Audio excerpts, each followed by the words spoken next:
যেখানে এক মুঠো চালও অনেকের জন্য সোনার দামের সমান, সেখানে যদি কোনো মন্ত্রী বলে বসেন আমার চাল কেনার দরকারই হয় না, তখন কি হয়? হয় গণরোষ, হয় সমালোচনা, আর শেষ পর্যন্ত হয় পদত্যাগ। এই গল্পটা জাপানের, কিন্তু বার্তাটা গোটা বিশ্বের জন্য। চলুন জেনে নেই কি বলেছিলেন জাপানের কৃষিমন্ত্রী তাকুয়েতো, আর কেন সেটা হয়ে দাঁড়ালো তার পদত্যাগের কারণ। গত সপ্তাহান্তে জাপানের এক তহবিল সংগ্রহের অনুষ্ঠানে উপস্থিত ছিলেন কৃষিমন্ত্রী তাকুয়েতো। সেখানে এক প্রশ্নের জবাবে তিনি বলেন, আমাকে কখনো চাল কিনতে হয়নি, কারণ আমার সমর্থকেরা উপহার হিসেবে চাল দেন। এতটুকু বলেই যেন আগুনে ঘি ঢাললেন তিনি। বর্তমানে জাপানে চালের দাম ইতিহাসের সর্বোচ্চ পর্যায়ে পৌঁছেছে।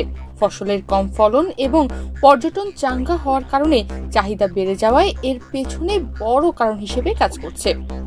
বর্তমানে জাপানে চালের দাম ইতিহাসের সর্বোচ্চ পর্যায়ে পৌঁছেছে।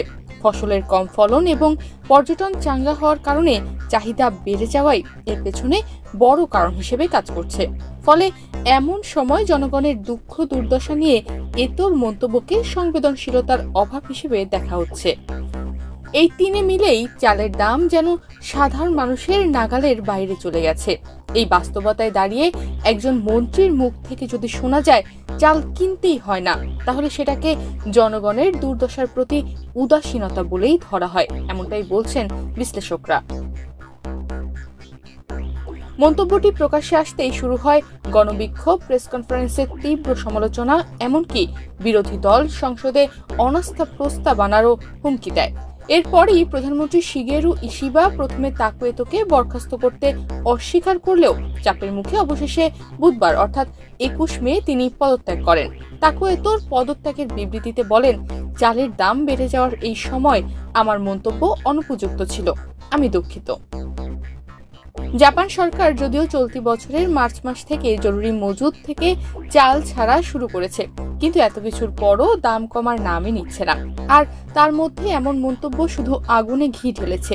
আর তার মধ্যেই এমন মন্তব্য যে শুধুমাত্র আগুনে ঘি ঢেলেছে তাই নয়, জাপানের সরকারের প্রতিও মানুষের আস্থা কমতে শুরু করেছে। জাপানের জনগণ, যারা সাধারণত মূল্যস্ফীতির সঙ্গে অভ্যস্ত নয়, তারা এখন খাদ্য খরচের চাপে পড়েছে। তাকুয়েতোর পদত্যাগ কেবল একটি মন্তব্যের ফল নয়, বরং সেটি হয়ে উঠেছে সরকার ও সাধারণ মানুষের মধ্যে বিশ্বাসহীনতার প্রতীক। একজন জনপ্রতিনিধির কথার ওজন কতটা হতে পারে, এই ঘটনা সেটাই আবারও প্রমাণ করে দিল। তনিমা রহমান, বাংলাদেশ প্রতিদিন।